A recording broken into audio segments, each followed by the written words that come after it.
we decided to increase the envelope by 500 billion euros. An unprecedented package of support, and that was the right thing to do.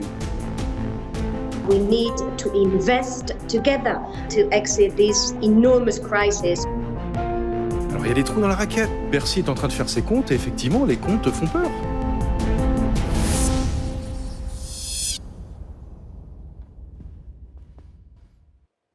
A warm welcome to one and all to our second panel discussion as part of the 2021 Coface Country Risk Conference.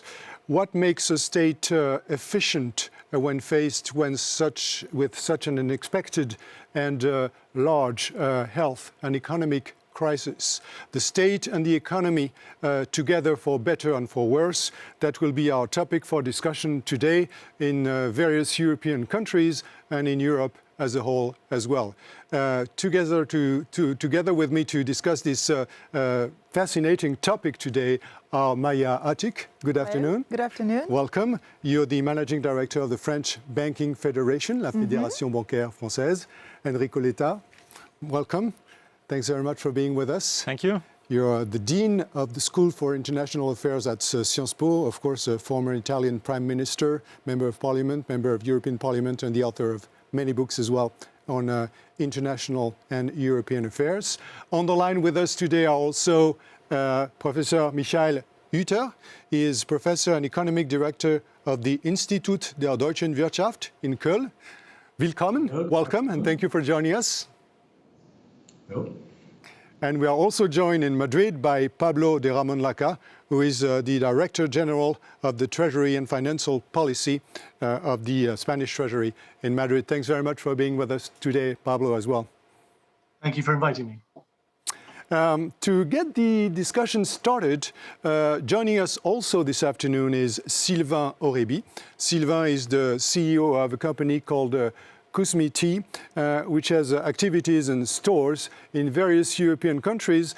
And we thought it was an interesting and very useful perspective to start with the point of view of an entrepreneur to get this discussion going. So, Sylvain, the question we really want to ask you today is, from your perspective, faced with this very difficult crisis for your company as many others, operating in various European countries, what have you seen as the most efficient way governments have been trying to help companies such as yours?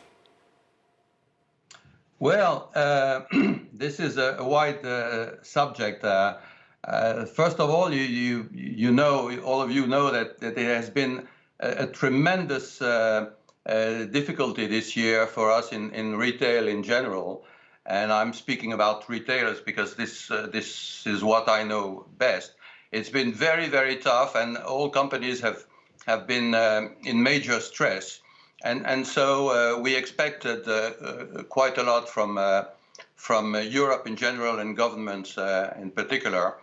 And I must say that we have been very positively impressed by what the EU has done as a whole. We've had a very quick response from all governments. We've got a very positive response. And globally, we feel that the needs of our businesses have been understood and met by the EU, and that it has allowed to fight unemployment in our companies and in Europe in general, to fight bankruptcies, of course, because without all the subsidies and the helps from EU and the governments, there would have been a lot of bankruptcies. We've had very positive and quick answers to cash problems, which hit most of course, retailers, but most of companies all over Europe. And that cash problem has been answered by of course, governments, but also commercial banks. And I'm glad to have Mrs. Atig with us today, because I know the French banks have done a fantastic job, and they've followed us quite nicely, starting in March, where I don't know if it was a European measure, but there was a postponement, a moratorium on loans for 6 months, and that helped a lot of companies, of course. And there's been a variety of measures that the EU has implemented, which have been very, very positive. Of course, it's been different levels according to countries. And I have Kousmiti stores in 5 European countries. France, of course, where we have about 85 stores, Germany, Austria, Belgium, and Luxembourg. And we found... So who did the best job, Sylvain? Who did the best job of helping you out? Well, if Bruno Le Maire is listening to us, I would say France, of course. No, really, France has done a great job. France has done a fantastic job because where we have a state that is very is there all the time. You know, this is our problem, by the way, that the state is overwhelming. But for a change, we've been happy to have them around.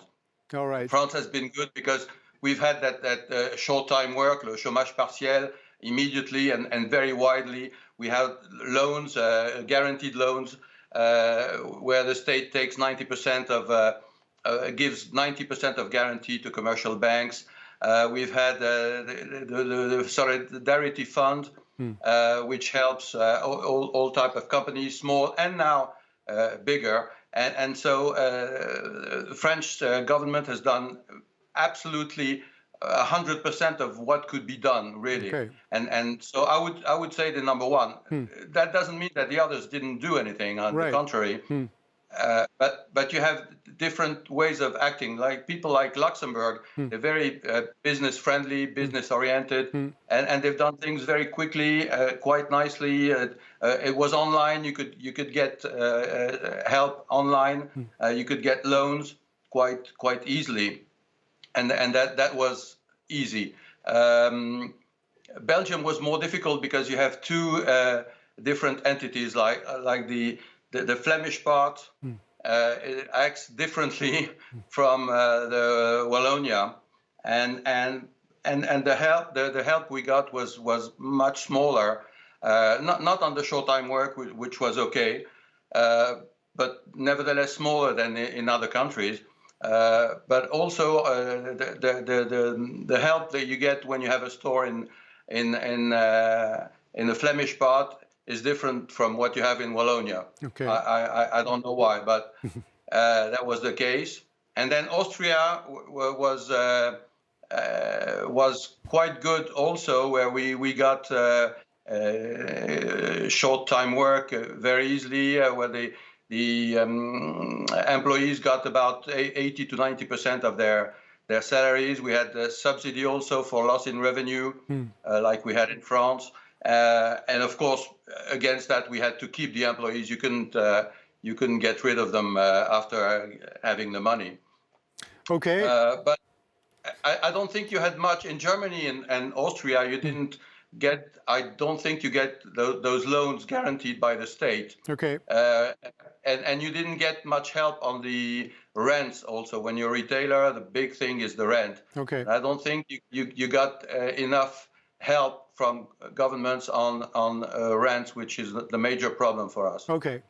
Well, thanks very much, Sylvain. Very interesting way to get things going here. And I think it's good also to be able to, in this day and age, start a panel discussion with a rather positive and optimistic message, which is that all in all, in this very difficult crisis, in various European countries, governments have been rather efficient at helping you out. And perhaps, Enrico, Letta, this is the first message we can comment on today. Government has answered the call, and it has, as far as it could, to a large extent, done the job. Yes, I totally agree, and I have to say that it was not only governments, but it was really at the European level a good coordination. Right. And we'll come back to Europe as well, of course. I think it was a very good coordination, and it was very fast, quick, very reactive, the way in which governments worked. Of course, it was not easy, and we had good coordination on some issues, mostly on the economic side. It was very difficult on the healthcare, on the sanitary furnitures, where at the very beginning, I think we all remember the mess that was the situation. But I have to say that it is very important for our conversation to set up the scene by saying that the prominent role of the state in the economy is not only something that is starting or that started in March 2020. It was something that was preparing before. And it was preparing before, I think, because of the outcomes of the previous crisis. Previous crisis created... You mean the financial crisis of the financial 2008? Crisis, that created a lot of anxieties among consumers, workers, and the people in our societies, and many problems also within the economic world. Small companies affected by high degree of globalization, competition, and worldwide competition, the rise of China and Asian competitors. So I think we had, in the last years, a sort of revenge of the state in terms of being present and being very proactive. So when the crisis came in March 2020, we started working on the basis of a discussion that was already present there. And this is why I think all the plans at national level and the European plan and the rest was there also because of the previous discussion and the preparation because of the lessons learned from the previous crisis. Pablo de Ramon-Laca in Madrid, one of the striking aspects as well was that the financial response has been very strong, and another aspect of it is that there was no such thing as panic on financial markets, for example, that the financial world felt secure, that the liquidity situation was taken care of, and what actually, given the seriousness of the crisis, could have turned into, easily have turned into, something really dramatic, did not happen. Indeed. I think this time round, the diagnosis was relatively simple. Last time round, in the global financial crisis, there was a moral dimension to the crisis. It was actually somebody's fault if they got into trouble with their financial system because of lax previous regulations, etc. This pandemic was a proverbial, and excuse the comparison, alien invasion. That was absolutely nobody's fault, and therefore affects everyone potentially in exactly the same way. And so coordination was made that much simpler that way. So when asked, how is government efficient in the management of a crisis? I wouldn't say it's efficient. I'd say it's the best equipped to deal with, to deliver public goods. In this case, there were a few obvious public goods like healthcare, policing, restrictions to mobility. Then there was less obvious ones like the government's obvious fiscal power, monetary power. The ECB is autonomous and it's independent, but that doesn't make it any less governmental. So it exercises its power in full in a coordinated way. And this is central banks all over the world. But also there is a more subtle power that governments have that can help in a crisis.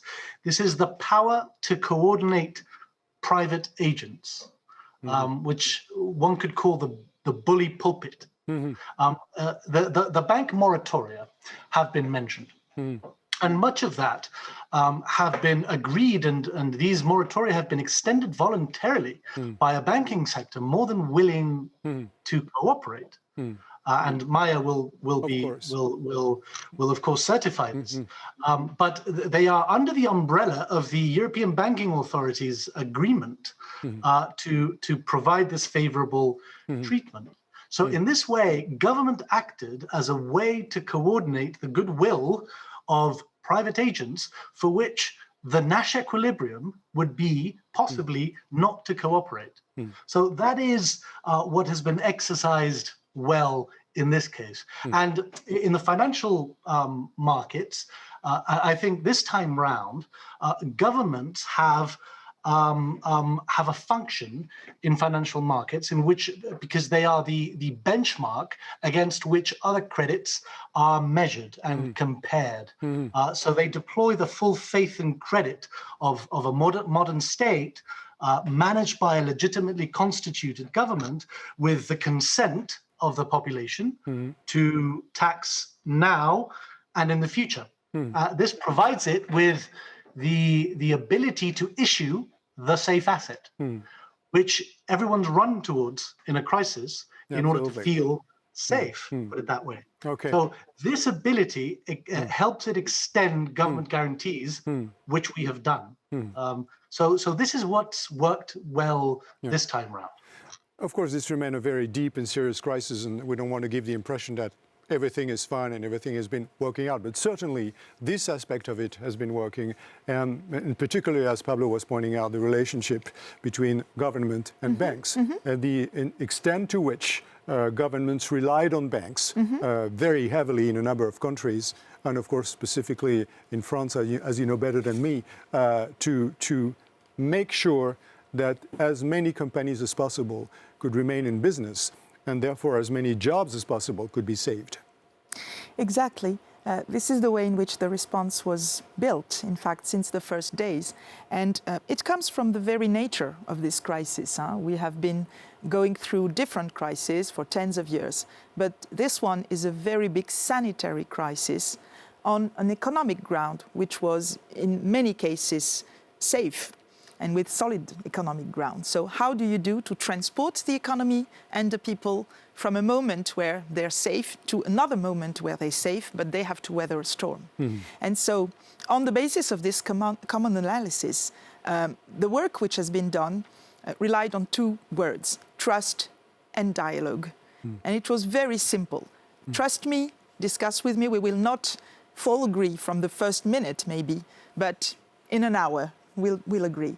And this was very important, for example, for building the solution of state-guaranteed loans. The issue was very simple, build a liquidity bridge for companies. And it was built in less than 1 week. It was distributed very quickly. And the idea was to say the French banking system is very close to its customers, and he is able to analyze in a very few weeks lots of situations, lots of individual situations, and to distribute this product with, I would say, a controlled risk on the signature of the state, and for the banks as well, with a good alignment of interest. So this is how it was built, with, I would say, a lot of trust between the people, and also the idea was also to be responsive during the crisis.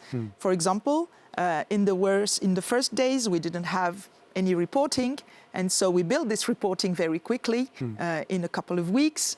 We then realized very quickly that we needed specific disposals for companies in the tourism sector.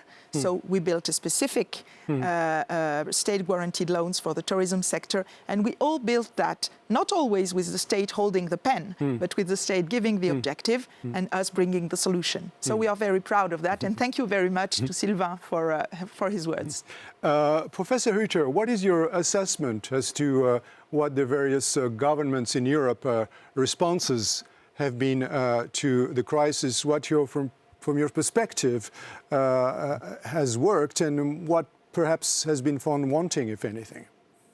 Yeah, I think we should be realized that the first phase of the crisis, just beginning in last March, was different to the later phases. In the first phase, it was quite clear for the policy actors what they had to do. Liquidity matters, because we had a symmetric shock, more or less, to all European economies in the same time, and a symmetric shock on the supply side as well as the demand side.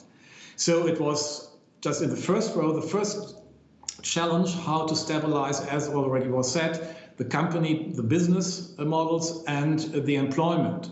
And we had the instruments from the past. Specifically in Germany, the short-time working scheme was used just from scratch, from in a new design, but it was the experience from the past we had for that. And the second, we used a lot of instruments we had in our specific public bank system, the Kreditanstalt für Wiederaufbau and all the others, to provide loans, guaranteed loans to the companies in this time. And we paid, first time ever, specific transfers to small and very small business and small medium-sized business.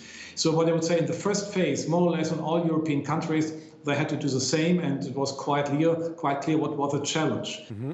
The European monetary policy needs few days, because we should not forget that in the first time, just in the mid of March, we had some panic in the financial markets, but this panic could be stopped in the third week of March. And it's looking back, it's really amazing to see that since then, since the second half of March 2020, we had a more or less stable, ongoing path of re-evaluation and an increase in the asset valuation and asset markets.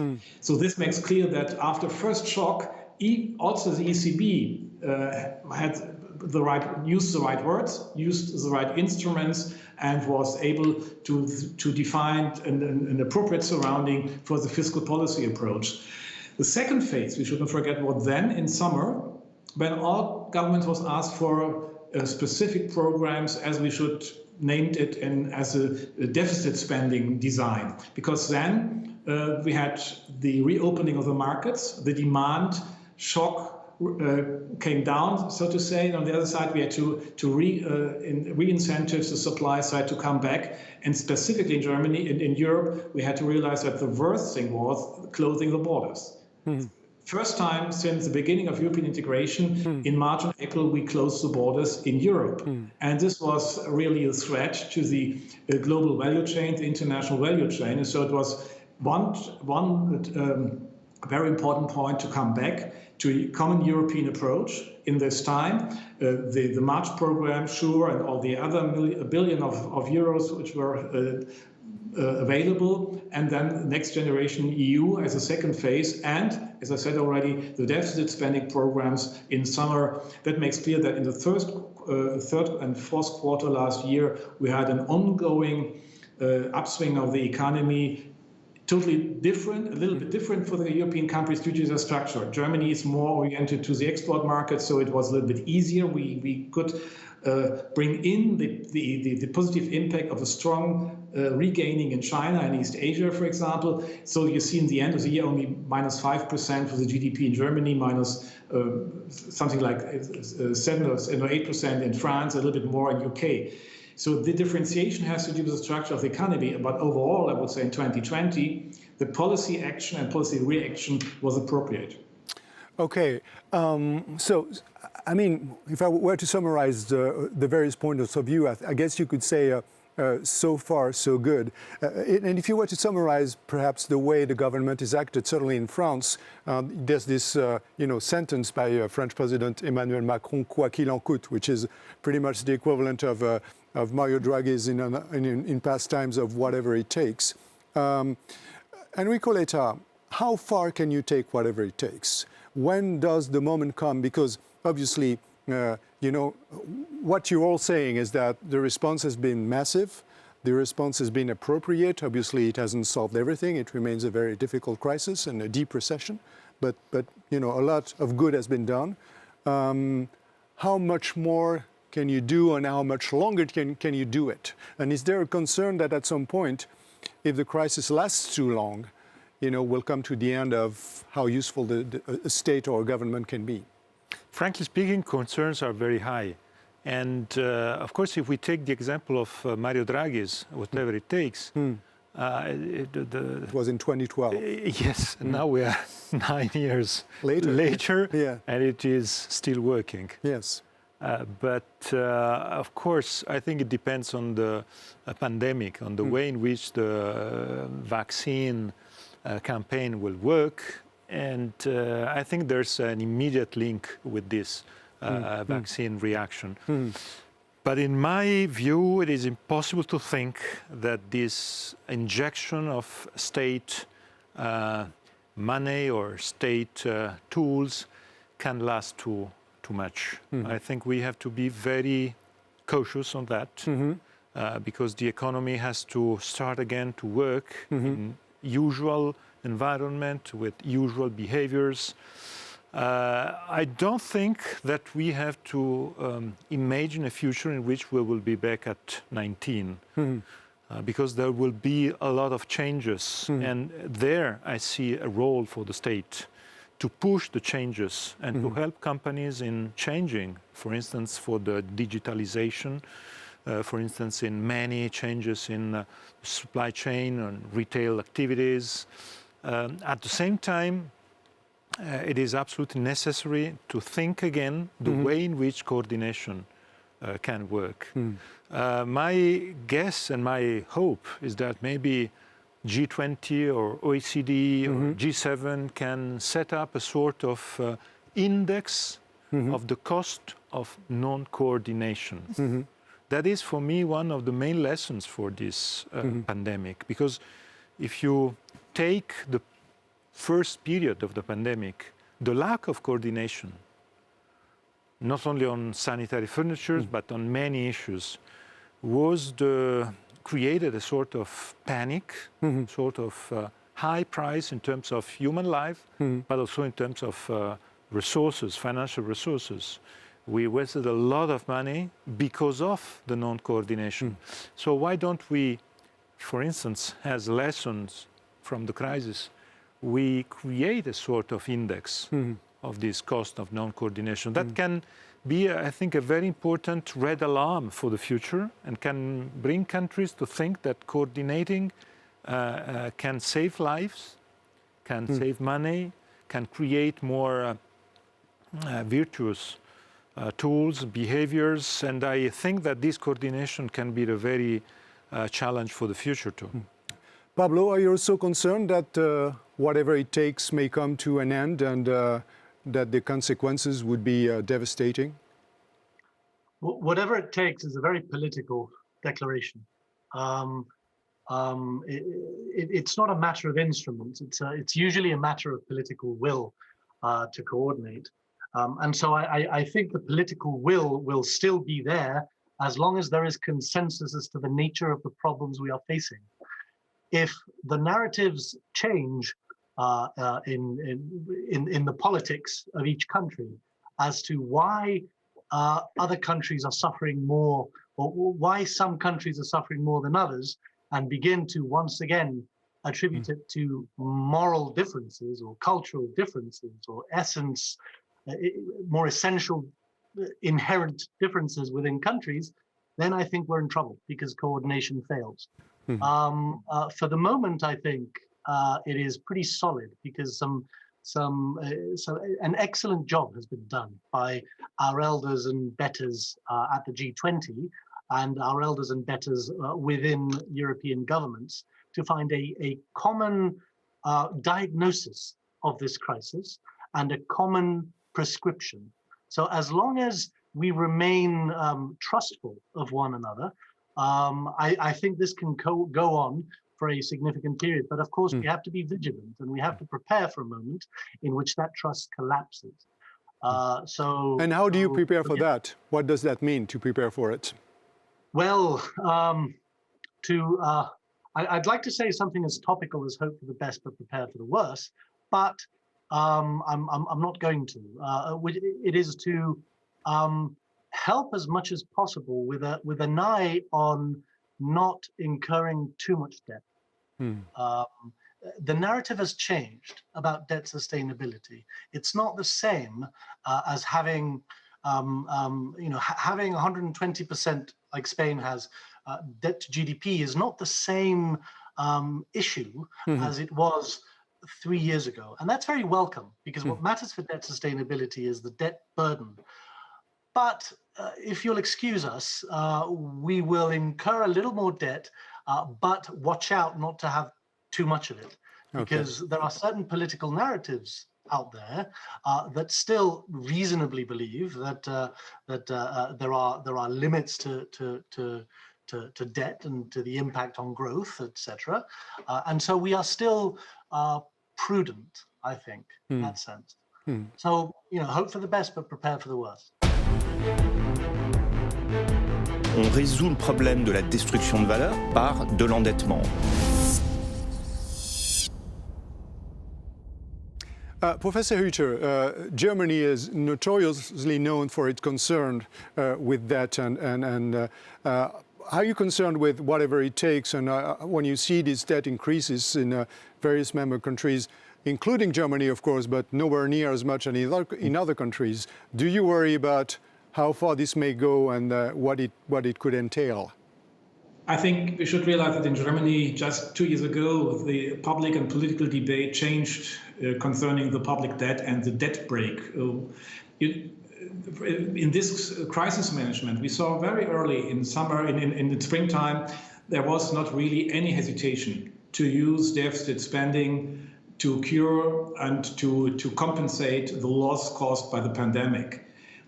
There was something like whatever it takes in the German fiscal policy, in fact. Overall, as I said, we were very successful. And if you're looking on the interest side, the interest rate is for the, as you know, for the German bonds, for the government bonds are still negative for long term. That means the German state has still a high level of credibility defined by the markets. There is a need for a safe haven, for safe assets. And this will go on, in my perspective, due to the demographic situation. The aging of societies in the OECD caused this phenomenon. So from this side, there are not really a fiscal limit, but we have to look on the excess burden of if we have a lot of public debt in our public budgets, and we have to manage it. But also for this year, for 2021, there is no need to coming back for the debt brake. We have the next clause, an exemption clause is used. And we have to manage a new phase of consolidation starting 22 or 23. Mm-hmm. My general impression is that the debate in Germany is just changing. Maybe you have read that 4 weeks ago, the chancellor, the head of the chancellery in Berlin, close to Angela Merkel, wrote a piece in the German Handelsblatt saying that there is a need for debate about the debt brake we have in Germany, because the debt brake may be a burden or a hinder or a barrier for all future investments we have to focus on. So from this side, I think time is changing, and also the politics is changing in Germany. We have a general election in the end of September, mm-hmm. and afterwards, I think we will have a reform debate on debt brake, and we will have a debate on future investment activity. And let me add to that, I'm very positive in general on the Next Generation EU, because the Next Generation EU for me is a starting point for creating European Union as an investment union. And this makes clear that we can do a lot together, that we can coordinate a lot of the conditions for the structural change, for the successful structural change in the business sector. And this is a new quality, and we have to use this. Maya, to what extent is that an issue for banks? I mean, would you say that as long as the government is backing mm-hmm. the debt and the loans that the banks are making, it's fine because they have, this guarantee? Mm-hmm. Or do you have a sense that banks are under increasing pressure because the level of loans is increasing on the one hand, and on the other hand, even if they are being sustained and they are being helped, and liquidity issues in the short term are being taken care of, more and more companies are going to be in trouble. Mm-hmm. The first thing is to remind that last year there were fewer bankruptcies than the year before. Mm. So the bankruptcies are at an historical low. Mm.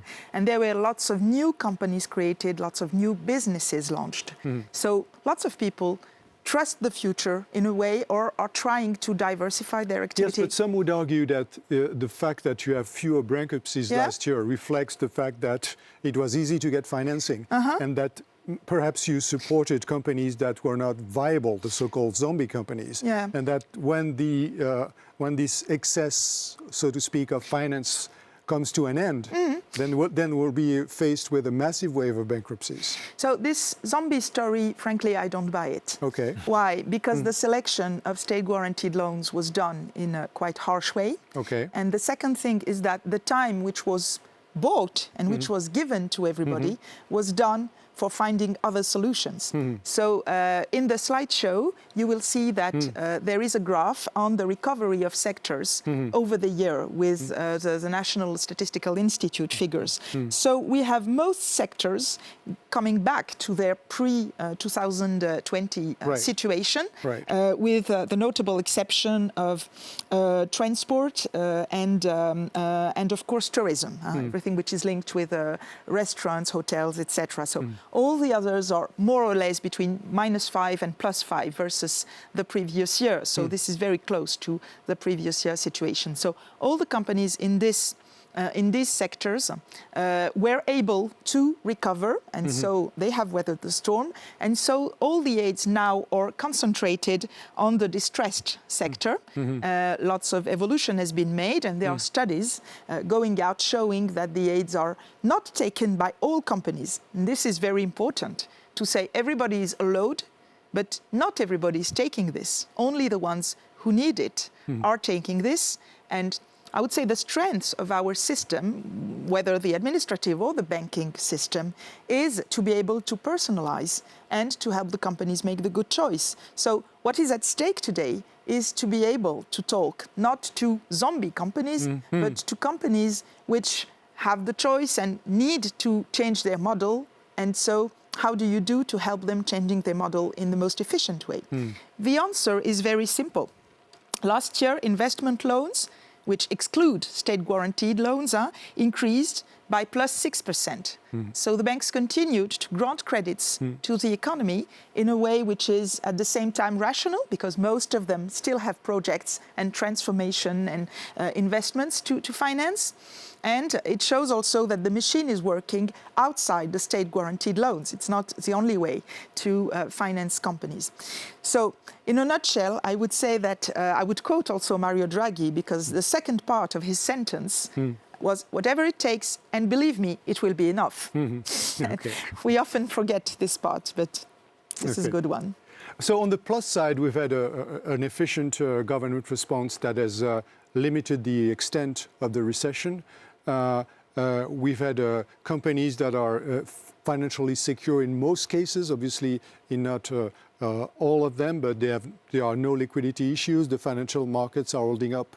That's fine. But we're still faced with a very difficult health and economic crisis. And I guess the question is, that produces tension, obviously. That produces social tensions as well. And we're beginning to see demonstrations in some unexpected places, Denmark, for example, the Netherlands. And so my question is this. For a state to be efficient, it has to be able to, plan to some extent, sometimes to take the long view, and sometimes to think months ahead.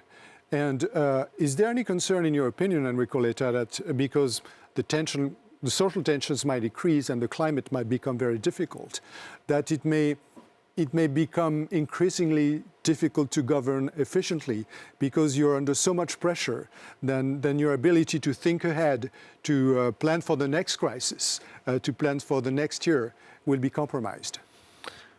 Your point is a very interesting one, because I think that this crisis is pushing us, all the states, to think definitely at a change on the way in which the state works. I think we have to move from a state normality to a state crisis. The capacity of the state to adapt to crisis needs to be reinforced. And I think this is the key point. And how do you do that? Today. We have to change some structures. We have to change the way in which you train people in the public service. Not only people able to work on the same issue, on the same dossier forever, but also people able to change, to adapt, to expand. The capacity also to be in relationship with other partners, with the different levels. I think that was one of the problems of this crisis, because of course it was also a crisis full of big mistakes. The level, the national level, the European level, the local level, we have a lot of misunderstandings on the three different levels. So how can we have a more efficient, more effective working on the local and regional and national level, for instance? On healthcare, it's a crucial issue. And maybe today, 10 months after the beginning of the crisis, maybe we learned something, but we are still very far from a very effective way to. So in my view, this crisis has definitely to push us to think at the state in a different level, in a different way. So how does it work, a state, a more digitalized state, the problem of the multi-level, the relationship with the other countries. I think we never experienced such a coordination or lack of coordination, but such a need of benchmark and taking good examples from the one or saying to the other, it is not the right way, and so on and so forth. So I think it's another way to think that Europe is so crucial today. I think we learned the lesson. We'll come back in a minute to what Europe has done so far. Pablo, what is your take on this? Are you concerned to some extent that social and economic tensions might become so high that it would affect the ability of a government or of the state to be able to take the long view? I think it depends on many things, but I'd have to say legitimacy of government action is the most precious thing to a government, and it's the last thing that it should ever consider losing. Crisis management is all about identifying what is a trade-off and what isn't a trade-off, right? Trade-offs might be, for example, whether to inject direct help into companies or to incur in contingent liabilities for the state. There might be legitimate differences there, and governments might want to situate themselves on an efficient frontier. But there are things that aren't trade-offs. We've figured this out now. There isn't a trade-off between health and the economy, right? If you liberate the economy in such a way as to facilitate mobility, then the health situation explodes, and you have to shut down the economy at a bigger cost. And in the financial sector, there is no effective trade-off between social help and financial stability. It is tempting for governments to impose by statute that the banking sector extends credit. We think that the banking sector is much better at valuing credit, and it must decide by itself what credit to extend, which moratoria to extend. We can solve the coordination issues therein, but we can't force them. We mustn't force them to extend credit, because when you lose financial stability, and we in Spain are very much aware of this given the global financial crisis, you lose everything else, and social protection is destroyed. So the legitimacy of government is one of these non-trade-offs. One mustn't ever consider infringing or losing the legitimacy of government by non-exemplary behavior, for example, at the expense of some contingent or some expedient, right? That is an absolute. We must retain the legitimacy of government through exemplary behavior. Professor Hüther, do you agree with this assessment, and do you sense that there's a danger there in some European countries with respect to the legitimacy of governments and social tensions that might, make things difficult for Europe? In general, I would say yes, because such a situation of social tensions or public rights or whatever has to do with expectations which were not fulfilled. And at the beginning of the year, we had a lot of positive expectations due to the vaccine campaign, which just started. But now we realized that we were very slow in Europe, in the European Union specifically. Together with the lockdown and the ongoing lockdown, which comes from one phase to the next, just for 3 months in Germany. It's an historical new experience we just have to accept or to see. And I think this changed the society, this changed public mood, and the legitimacy of the public, of the political actions may be questioned. And therefore, you had to define what is the new normal after the peak of the crisis. In general, I would say we have to realize that, in my perspective, that after the summer, in autumn and winter next year, we will have, from this to the next year, we will have another wave of COVID-19. There is no chance to bring it to zero. So if that's the case, we need a public debate about what is the acceptance or the level of acceptance due to the COVID crisis, to the COVID-19 virus. In which way we will accept the number of new infections, the number of deaths in relation with the COVID-19. We will have the next wave in autumn, winter will be a smaller one due to the vaccine, but look on the fact what goes in other health risks we have. If you have this idea, then policy have to define a new strategy just up from Easter on through the summertime. We discussed this here in North Rhine-Westphalia. I'm a member of the expert council from the North Rhine-Westphalian government in the COVID-19 period. And we just said we have to define what is the new normal. And in Germany, in the last few weeks, we have two camps. The one camp is, as I belong to, is say we have also in the future, we have to live with this virus and the vaccine, but there's still the risk. On the other hand, there's the zero COVID camp. And if you have a promise of zero COVID and policy try to achieve this goal, and it's not possible because in an open world, in this structure of Europe, of the continental Europe, there is no chance to have to come down to zero COVID. Then we will have a totally different risk. And last argument, what is the learning for the public servants is that crisis management is also about risk management. In a normal daily business, the public servants are not faced with risks. They have to organize in the legally defined way. But here, in the crisis like this, they have to manage risk, and that is not what they normally do. And this is a lesson we have to learn, and we have to ask what Enrico Letta said in the multi-level public statehood in Germany, the statehood here in Europe, and especially in Germany, the federal state. We need a new spirit of crisis management. Yeah, it's a very interesting point, being able to change the way, state civil servants are trained and their ability to think more in terms of risk management. It seems obviously very valid. Let's talk about Europe for a moment and maybe close the discussion with what has happened over the past month. We were discussing before entering the discussion, Enrico Letta, and you were telling me that you had a sense that Europe had achieved more in the past 10 months than it did in the past 10 years. What did you mean by that? Facts, first of all. I think we never had, and we never even imagined to have 750 billion euros for a sort of doubling the European budget. And a common debt European instrument. And mostly for investments.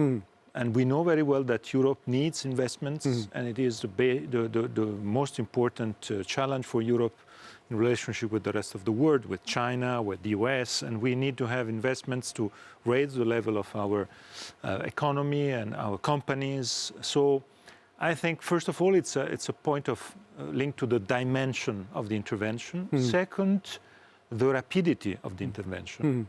If I think that 10 years ago, we took 4 years since the beginning of the crisis, autumn 8 to DSM 12, 4 years.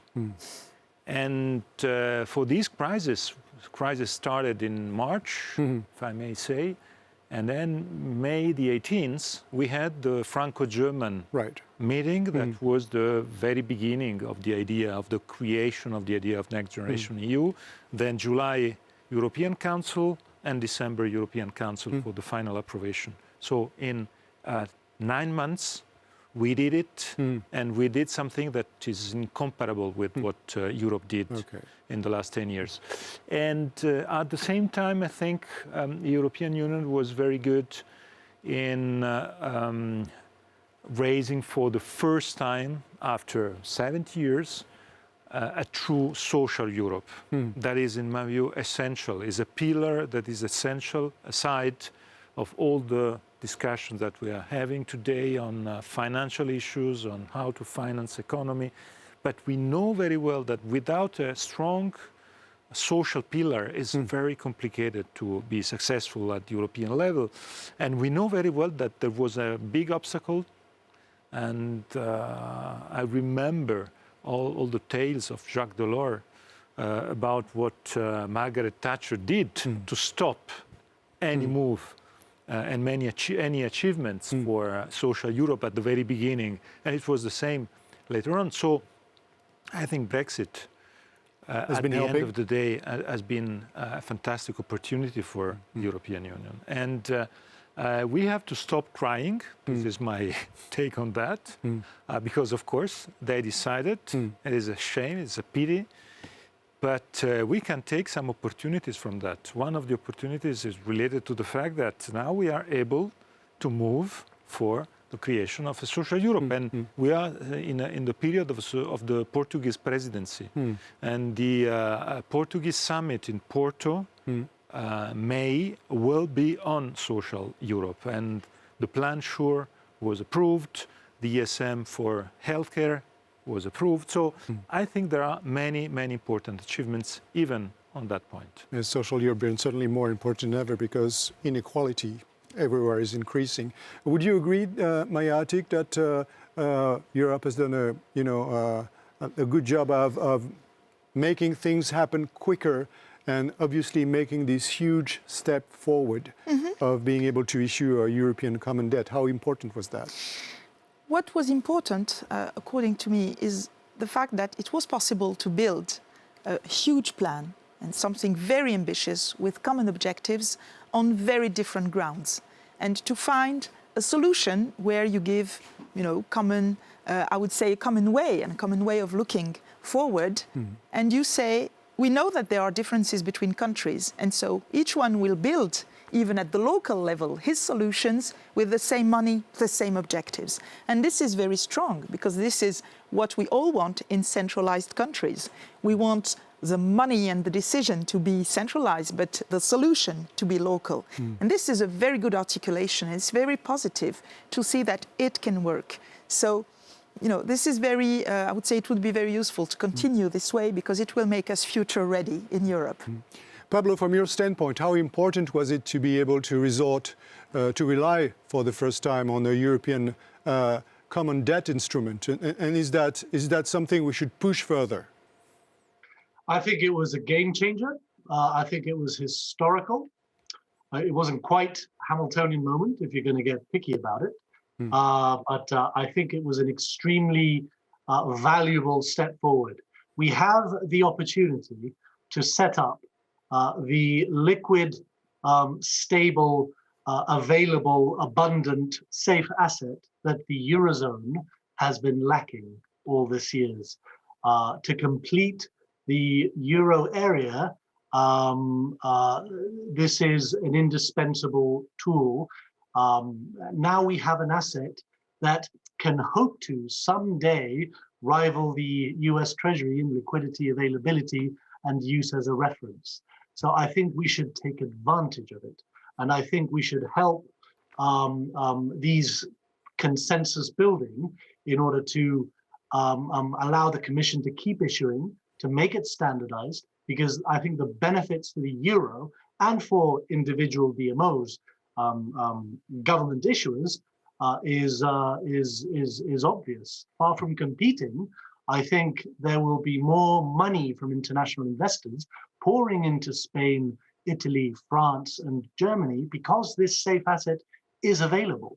I think the Bund is an ad hoc and possibly even inadequate safe asset that produces disequilibrium. So when you have a common safe asset in which international investors can all pour in, we can have a better functioning euro. So I am very excited by this prospect and look very much forward to seeing it flourish. I think you will agree, Pablo, that for this to happen, one condition needs to be met, and that is that Germany has to agree.